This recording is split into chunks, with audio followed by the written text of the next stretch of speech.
네, 오늘 우리가 함께 나눌 은혜의 말씀은 우리가 같이 봉독했습니다만 누가복음 13장 22절에서 30절 말씀을 중심으로 함께 은혜를 나누도록 하겠습니다. 모든 설교자의 결론은 같습니다. 성경이 이르는 그 결론에 도달하는 겁니다. 시작은 여러 가지 다른 어떤 출발점에서 시작이 되지만 하나님의 말씀의 결론은 한 가지입니다. 그러니까 어떤 아무리 유명한 또 탁월한 설교자라 하더라도 결론은 같은 것입니다. 성경의 결론은 우리들이 늘 함께 살펴보고 또 확인하고 함께 봉독하고 그리고 누리고 만지고 있습니다. 그것은 예수님의 약속입니다. 약속의 말씀. 예수님은 우리에게 성경 맨 마지막 부분에서 요한계시록 22장 속에서 3번이나 속히 오신다고 말씀하십니다. 진실로 내가 속히 오리라 라고 말씀하셨습니다.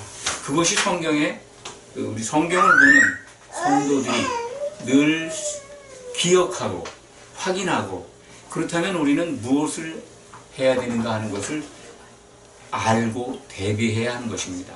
예수님이 속히 오신다고 하셨으니까 주님을 기다리는 성도로서는 잘 준비하는 것입니다.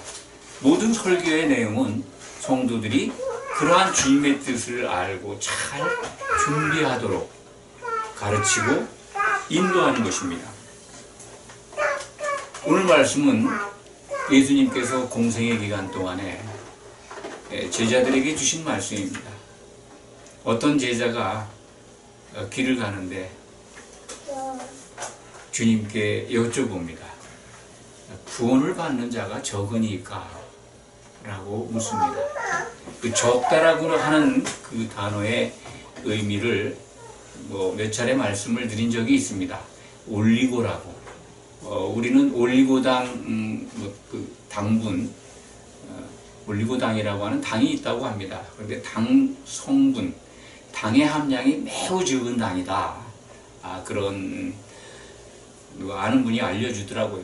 올리고라는 단어가 아주 적다라는 뜻입니다. 헬라말로. 그거에 반대되는 형용사가 메가라는 단어라고 합니다. 메가 미스테리를 들으셨을 겁니다. 굉장히 매우 큰 비밀이다. 메가, 크다. 아주 많다. 그런 뜻입니다. 올리고에 반대되는 단어가 메가. 예수님은 오늘 누가복음 13장 그 질문을 받고 말씀하시죠. 좁은 문으로 들어가기 힘쓰라. 구원을 받는 자가 적으니까 라고 물었는데 그 말씀에 대해서는 직접적으로 대답을 안 하십니다. 좁은 문으로 들어가는 길을 힘쓰라. 그런데 들어가기를 구하여도 못하는 자가 많다는 겁니다. 메가다 그런 겁니다. 구원받는 이가 적으니까 올리고입니까? 물으니까 못 들어가는 자가 메가야 이렇게 말씀하신 겁니다. 못 들어가는 자가 많다는 겁니다. 그러니까 올리고와 반대되는 형용사 메가라는 단어를 쓰셔서 답을 대신하고 있습니다. 이 말씀을 우리가 어디서 많이 접했을 겁니다. 마태복음 7장 13절에서 14절 말씀에 같은 내용의 말씀이 기록되어 있습니다. 좀 다르다면 마태복음에 기록된 상황은 그냥 예수님께서 산상수훈 가운데에서 좁은 문으로 들어가라 라고 그냥 말씀하지만 누가복음 13장에서는 질문에 대한 대답 형식으로 일러주고 있습니다. 마태복음서 7장 13절 14절에는 생명으로 들어가는 문은 좁고 협착하다, 좁은 문이다. 그런데 멸망으로 인도하는 문은 크고 넓어서 찾는 자가 많다, 매우 많다, 메가다 그런 얘기입니다. 생명의 문은 좁고 협착해서 들어가는 이가 적은데, 올리고인데, 멸망의 문으로 들어가는, 그 문으로 들어가는 사람들은 메가다, 그런 얘기입니다. 결국 뭡니까? 이 말을 단순화시켜서 우리가 책임질해야 합니다. 탈락자는 많은데, 매우 많은데, 구원의 합격자는 매우 적다는 겁니다. 이 말씀을 듣는 자들이 누굽니까? 세상에 있는 예수 그리스도를 믿지 않는 자들입니까? 그렇지 않습니다. 예수님을 따랐던 자들에게 주신 말씀이고, 이 시대에는 교회에 들어와서 그리스도를 주라 부르는, 한마디로 나는 성도입니다 라고 하는 분들에게 주신 말씀입니다. 예수를 믿는 자들 가운데 탈락자는 많고 합격자는 매우 적다, 그 말씀입니다. 이것을 성경은 본보기로 보여주죠. 구약의 모든 사건들은 본보기라는 말씀이 고린도전서 10장 6절에 나와 있습니다. 5절 6절에 보시면 나중에 찾아보시기 바랍니다. 이러한 것들은 본보기다. 출애굽한 많은 이스라엘 백성들 가운데 단 2사람이 가나안에 입성한 것, 그것을 말씀하는 대목입니다. 하나님께서 출애굽한 사람들 가운데 대다수를 기뻐하지 아니하셨다. 그래서 그들은 광야에서 멸망을 받았다. 그 기록을 우리에게 일러주시면서 이게 바로 본보기다. 신약성경 사도 바울이 기록한 고린도전서 10장 5절 6절 사이의 말씀입니다. 그것이 좁은 문의 모형이다 라고 본보기로 우리에게 보여주고 있는 겁니다. 여러분들 다 기억하실 겁니다. 민수기 14장 기록된 말씀입니다. 오직 하나님의 약속의 말씀을 믿고 가나안으로 갈 걸 확신한 갈렙과 여호수아만 가나안 땅에 들어갑니다. 하나님의 약속이라고 제가 말씀을 드렸습니다. 출애굽하는 일정이 약속되어 있다는 것을 갈렙과 여호수아는 알았습니다. 물론 모세도 알았겠죠. 우리는 성경을 통해서 그 약속이 언제 이스라엘 백성들에게 주어졌냐 하는 것을 알 수가 있습니다. 애굽으로 종살이 하러 가서 4대 만에 나온다. 400년 동안 종살이 한다는 것도 기록되어 있죠. 그리고 그 400년 만에, 4대 만에 애굽에서 출애굽한다는 것도 기록되어 있습니다. 아브라함에게 주신 하나님의 약속입니다. 창세기 15장에 여러분들 살펴보시면 애굽으로 종살이 가는 것도 아브라함에게 일러주셨고, 또 아브라함의 후손들이 400년 동안 종살이 한 다음에 출애굽한다는 것도 이미 약속해 놓으셨습니다. 그러니까 출애굽해서 반드시 가나안 땅에 간다고 하는 것도 그 말씀 속에서 확인할 수가 있습니다. 그 약속의 말씀을 하나님이 반드시 우리를 젖과 꿀이 흐르는 가나안 땅으로 가게 하실 거라는 것을 믿는 2사람, 여호수아와 갈렙만 가나안 땅에 들어갑니다. 이게 바로 본보기라는 겁니다. 예수님은 그 좁은 문을 조금 전에 말씀을 드렸습니다. 마태복음 7장 산상수훈 가운데 있는 말씀 가운데 좁은 문으로 가기 힘써라. 멸망의 문은 넓고 크고 그래서 그리로 들어가는 자가 많은데 생명의 문은 매우 좁은 문이다. 좁고 협착하다. 라는 말씀으로 우리에게 증거하셨습니다. 60만 명이라고 하는 이스라엘 장정들, 계수된 남자죠. 출애굽 당시에 60만 명이 조금 넘습니다. 그들 가운데 다 광야에서 멸망을 받고 홍해를 건넌 자들입니다. 홍해를 건넌 자들 중에 2사람만 요단을 건너 가나안에 들어간다는 것, 그게 본보기인데 예수님은 이 땅에 오셔서 그 좁은 문에 대해서 우리에게 말씀하고 계십니다. 오늘 말씀도 그것입니다. 오늘 우리가 읽은 말씀 가운데 29절을 보면 하나님 나라의 잔치, 곧 혼인잔치를 말씀하는 겁니다. 혼인잔치에 들어가는 것이 좁은 문의 최종적인 목표입니다. 우리는 거기까지 들어가야 됩니다. 그럼 우리는 지금 어디에 있을까요? 좁은 문으로 들어가기 힘쓰라고 했으니까 우리는 좁은 문을 들어와 있습니다. 그러니까 성도는 좁은 문으로 들어와 있는데 우리가 해야 될 일은 뭡니까? 그 문을 완전히 통과할 때까지 항상 우리는 자신들을 살펴보고 점검해야 합니다. 내가 과연 좁은 문에 들어와 있나? 안 들어와 있나? 누가복음 13장이 그러한 것들을 우리에게 보여주고 있습니다. 13장에 보면은 갈릴리 사람들이 성전에 올라와서 제물을 바치려고 하다가 그 빌라도가 무슨 이유인지 모르지만 제물에 섞었다. 그 사람들의 행명을. 제물은 죽은 거 아니에요. 피를 내서 바치니까. 그러니까 제물을 바치, 성전에 제사를 왔다가 빌라도에게 어떤 연인지 죽어요. 죽임을 당합니다. 이 죽는 내용을 예수님이 말씀하십니다. 그런데 그들이 너희들보다 그 따라다니는 사람들에게 너희들보다 죄가 많아서 죽은 줄 아느냐? 아니다. 회개하지 아니하면 너희들 이같이 멸망당한다. 죽는다는 겁니다. 또 실로암 망대가 무너져서 18사람이나 예루살렘 사람이 죽었어요. 먼저 제물을 바치다가 죽임을 당한 사람은 갈릴리 사람들입니다. 유대인이죠. 예루살렘 사람들이 실로암 망대, 축대겠죠. 실로암이 연못 축대인 것 같습니다.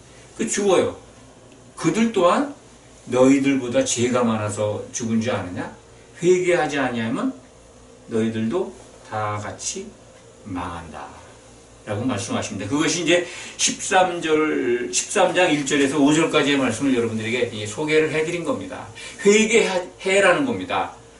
회개라는 건 여러 번 말씀드렸습니다만, 이 유대인들은 회개의 개념을 모르고 있었습니다. 율법이라고 하는 행위를 통해서 구원에 이른다고 하는 생각을 갖고 있었습니다. 그래서 율법 시대니까 예수님이 오셨어도 제사를 통해서 율법을 지키는 행위를 통해서 구원에 이르려고 하는 것을 예수님이 일러주는 겁니다. 참된 회개가 무엇인지 돌이켜서 그 율법으로는 도무지 구원에 이를 수가 없다. 예수님을 향하여 방향을 전환해라 하는 말씀입니다. 그 말씀과 또 여러 가지 천국의 비유를 말씀하니까 그걸 들은 한 제자가 구원받는 이가 적습니까? 라고 물어본 겁니다. 예수님의 그 설교 말씀을, 가르침을 자세히 들어보니까 이 구원이 한마디로 간단치가 않은 것 같거든요.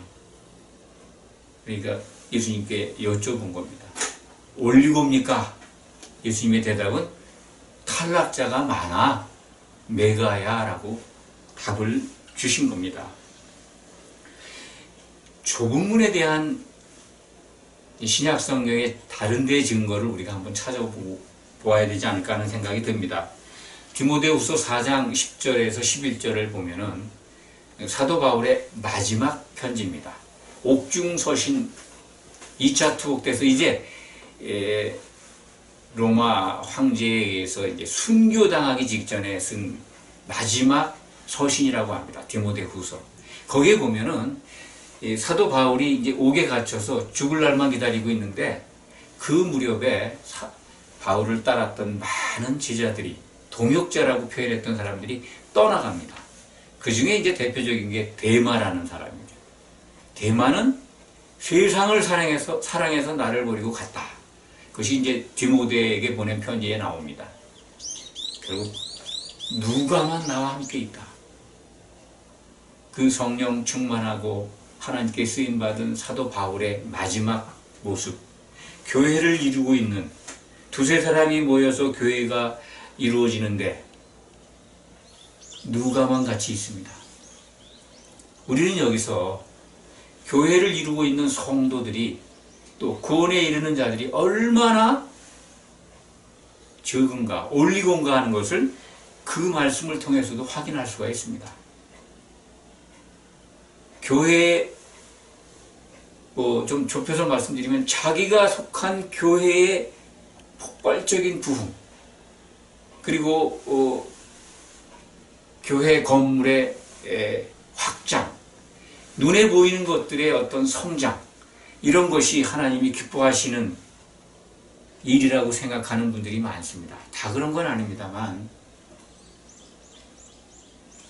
올리고라는 말, 구원을 받는 이가 적다, 탈락자가 많다고 생각한다면 정말 탈락자가 되지 않기 위해서 올리고 속에 좁은 문을 통과하기 위해서 좀 더 성경의 가르침을 아주 꼼꼼히 살펴보고 하나님이 기뻐하시는 길이 뭔가를 살펴보고 그 길을 따라가지 않겠습니까? 무턱대고 기독교가 낳은 폭발적인 부흥, 교회의 성장에 눈이 잘못 띄어져서 또 오래 섬긴 교회에서의 누리고 있는 어떤 지위, 권한, 이런 것들에 빠져서 정말 이 구원, 이 혼인잔치에 들어가는 혼의 구원에 대한 성경의 가르침은 잊어버린 게 아닌가, 참으로 안타까운 자들이 많이 있는 것 아닌가 하는 의구심을 떨쳐버리지 않을 수가 없습니다. 그렇다면 오늘 말씀을 통해서 또는 구약의 증거를 통해서 신약의 증거를 통해서 우리가 구원에 이르는 문, 그 좁은 문, 말씀드렸습니다. 우리는 좁은 문으로 들어가기 힘쓰라고 하신 그 말씀에 따라서 영이 거듭나서 그 문에 들어와 있습니다. 그래 교회에 들어와 있습니다. 이제부터 중요합니다. 과연 내가 그 좁은 문, 그 길을 가고 있는가? 통과해 가는 길로 가고 있는가 하는 것을 돌아보고 점검해야 된다라고 말씀을 드렸습니다. 그게 중요합니다.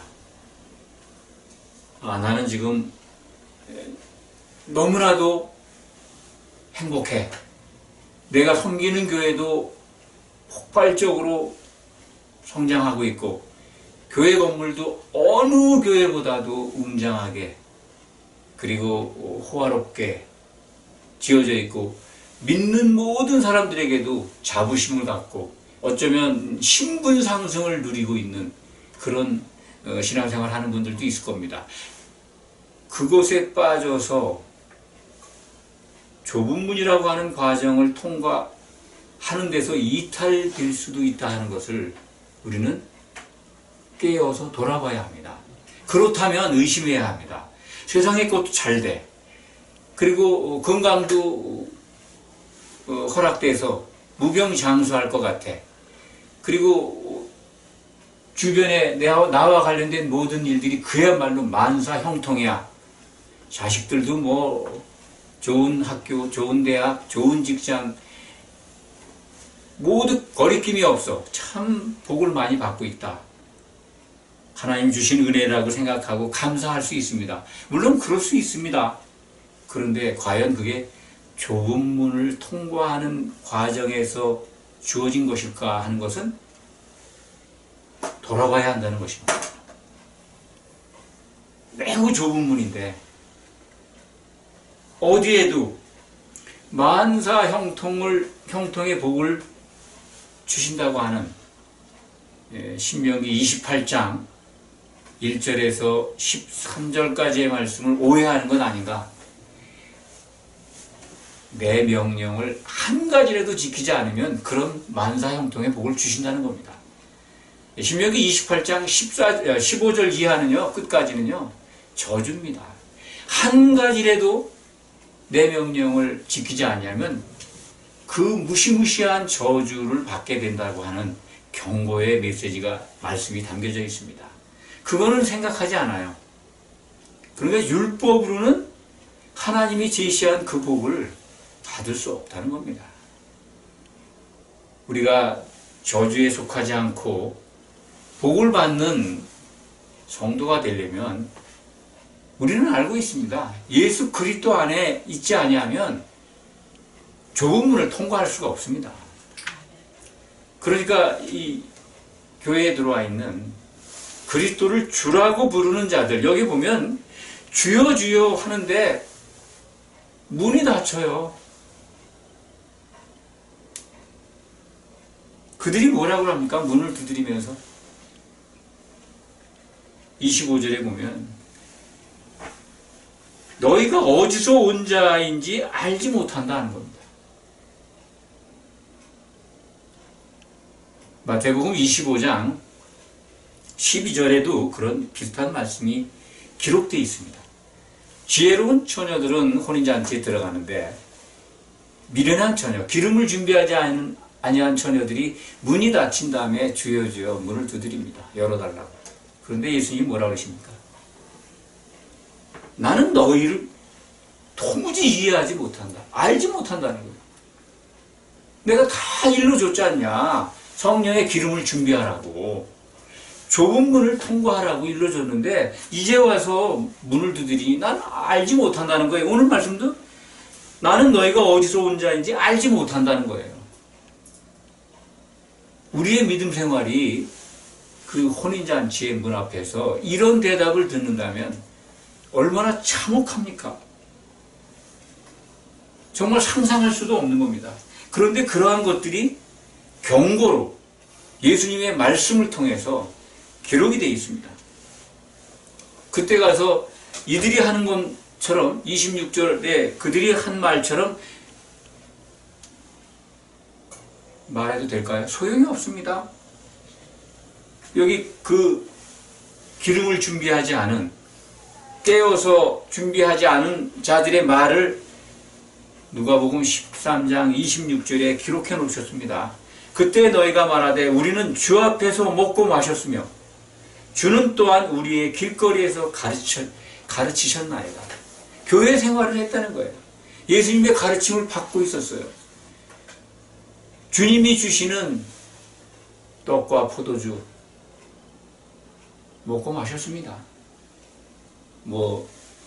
교회 안에서 성찬식을 했다는 그런 의미도 있지만은 하나님의 은혜 가운데 잘 먹고 잘 살았다는 겁니다. 그리고 교회에 출석해서 늘 말씀으로 은혜를 받았던 그런 자들 아니겠습니까? 먹고 마시고 가르쳤다는 거예요. 항상 길거리에서 가르침 받았으면 뭡니까? 언제든지 항상 주와 동행하면서 말씀을 받고 있었다는 겁니다. 그런데 한 번 닫은 문 열리지가 않아요. 다윗의 열쇠를 가지신 예수님, 혼인잔치에 들어가는 문을 갖고 계신 예수님, 열면 닫을 자가 없고 닫으면 열 자가 없는, 그 문 한 번 닫히면 열 자가 예수님밖에 없는데 안 여신다는 거 아닙니까? 27절에 그렇게 문을 두드리고 주는 우리와 함께 먹고 마셨고 길거리에서 우리를 가르치셨는데 문 열어주세요 하니까 예수님이 나는 너희가 어디서 왔는지 알지 못하노라. 행악을 하는 자들아, 행악을 하는 모든 자들아 나를 떠나가라 하리라. 예수를 믿었습니다. 교회 생활을 열심히 했습니다. 그런데 그들은 탈락자가 되어버립니다. 근데 그게 소수가 아니라 메가라는 겁니다. 많다라는 거예요. 그게 중요합니다. 우리는 왜 예수님이 이렇게 아주 선명하게 깨닫기 좋게 말씀해 주셨는데 그 말씀은 다 아주 극단적으로 말씀드리면 왜 그렇게 무시합니까? 복 받는 거, 할렐루야 하는 거는 열심히 가르치는데 좁은 문을 왜 안 가르칩니까? 성도들은 또 왜 그 좁은 문이라고 한 그 문에 대해서 관심이 없습니까? 행악을 하는 모든 자들아 나를 떠나가라 하는데, 행악, 이게 뭡니까? 악을 행했다는 거 아니에요? 악이 뭡니까? 의롭지 못하다. 결국 죄가 있다는 겁니다. 죄 있는 자는 하나님 못 만납니다. 죄를 가진 상태에서 예수님의 혼인잔치에 들어갈 수가 없습니다. 행악을 하는 자들아, 모든 자들아 나를 떠나. 신앙생활을 왜 그렇게 탈락자가 많을까요? 자기 중심의 신앙에 빠졌기 때문에 그렇습니다. 불의했다는 거예요. 행악을 행했다는 것. 죄를 갖고 있다. 악이라는 거, 악에 속한 게 뭡니까? 악을 주는 자가 마귀 아니에요, 마귀. 마귀가 좋아하는 것을 가지고 있다는 거예요. 주여 하지만 세상 거를 바라보고 있는 겁니다. 음행하는 거죠, 음행. 교회가 온통 음행한다는 게 하나님께 음행한다는 거군요. 신랑으로 오실 예수님을, 그 신랑으로 오실 예수님을 대비해서 신부로 정결한 처녀로 준비한 게 아니라 음행을 한 거죠. 신랑인 예수님보다는 세상의 좋은 것을 더 바라보고 살았다는 겁니다. 호세아 선지자의 글을 보면요, 한번 꼭 나중에 읽어보시기 바랍니다. 2장 19절 20절에 이런 말씀이 있습니다. 내가 그 음란한 자식들, 음행을 한 여인에게 난 자식들과 장가들기 위해서 오신다고 그래요.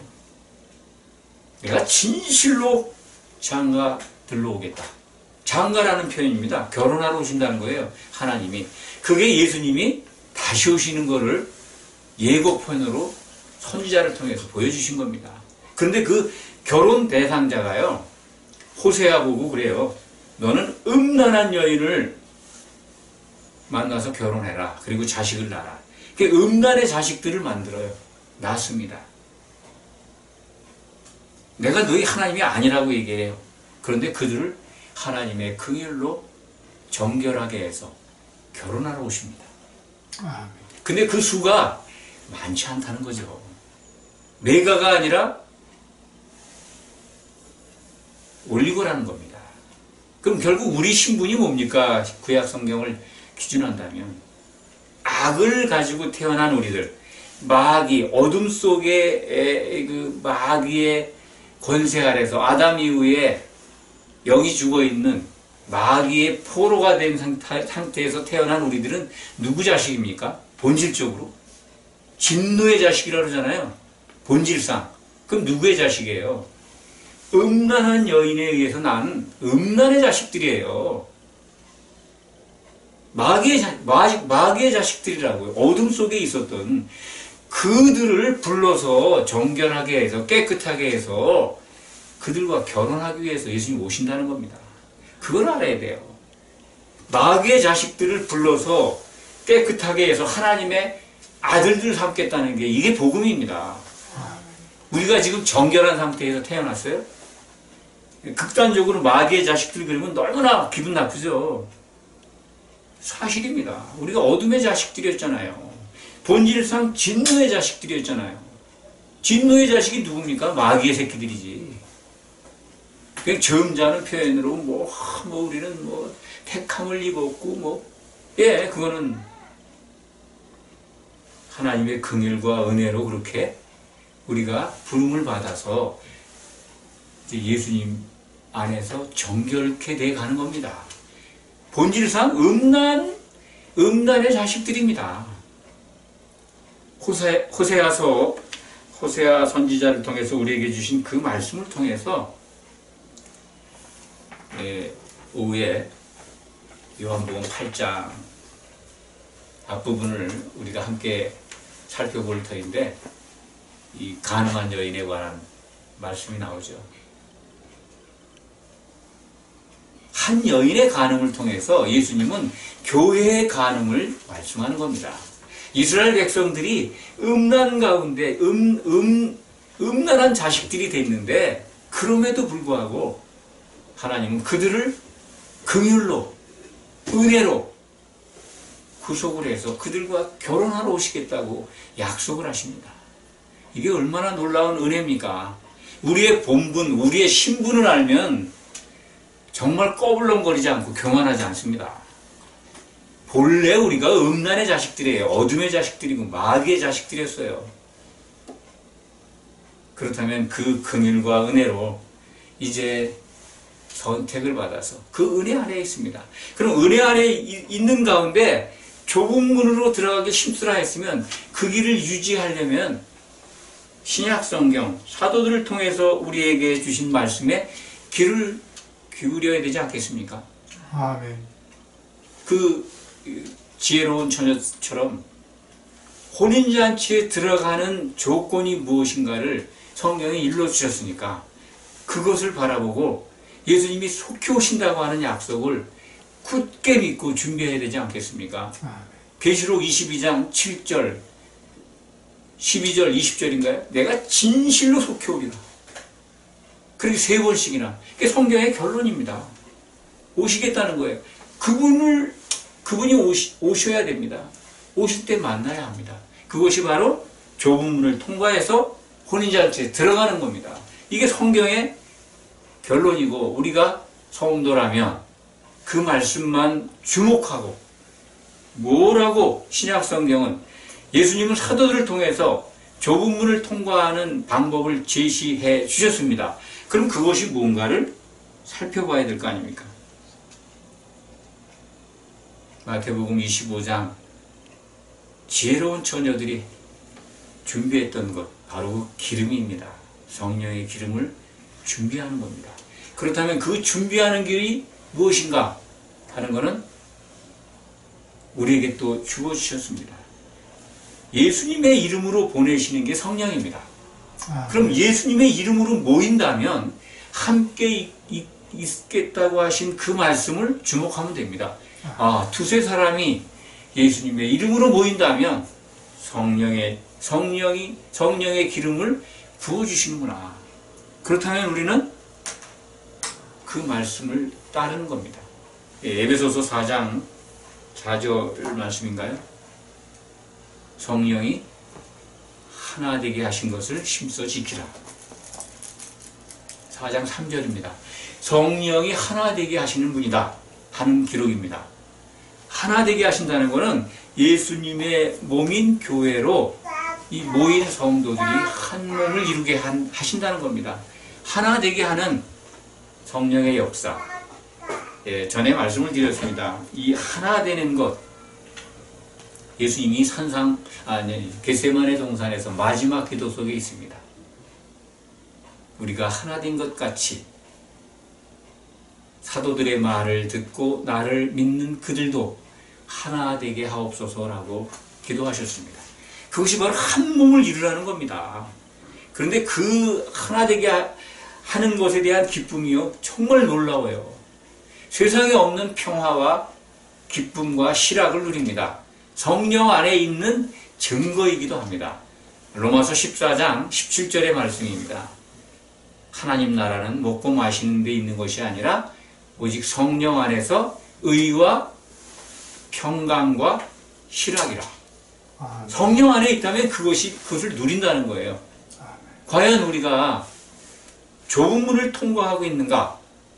좁은 문 안에서 혼인잔치 그 문을 통과하는 믿음의 길을 가고 있는가를 점검하는 길은 성령 안에 있는가 아닌가를